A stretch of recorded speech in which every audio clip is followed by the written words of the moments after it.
News now from Kerala, where Kerala for the first time has crossed 30,000 daily cases. In fact, it reported 32,819 new COVID cases. That's the first time they've crossed 30,000. 32 deaths were also reported in this last 24 hours. Let's go across to Sneha now for more. And Sneha, a big worry now with the number of cases there increasing. And for the first time, Kerala reporting over 30,000 daily cases.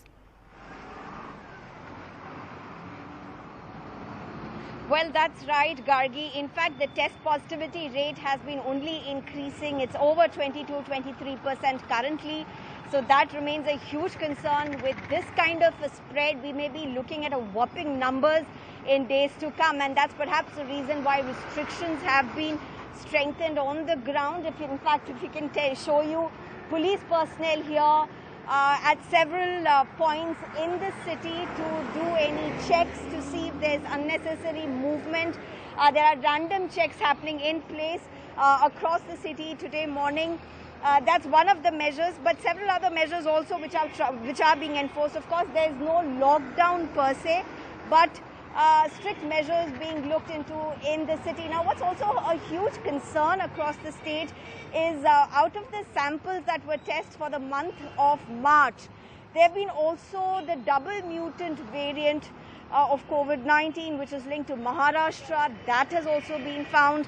If you look at the samples from across the state for the month of March, it's Alapura and Kottayam which have reported that mutant variant, the double mutant variant the most. Then there's the other one which is from South Africa as well, and that's the highest which has been found in Palakkad and Caseload, the variant from South Africa. So these two also, this information also being given out. The Chief Minister saying these variants, a double mutant presence in Kerala also is likely to see the numbers soar in days to come.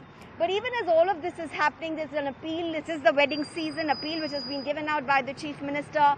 Try to avoid weddings as much as possible, even if the minimum numbers have been permitted in terms of 50 for weddings and 20 for funerals. But keep it aside as much as possible.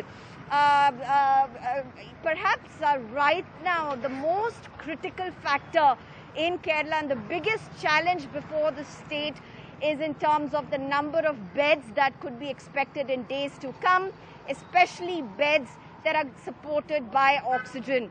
It's on a war footing that measures are being taken across hospitals, including medical colleges as well as private hospitals. Many private hospitals have said that they are running full capacity but are extending their wards to cater to COVID patients.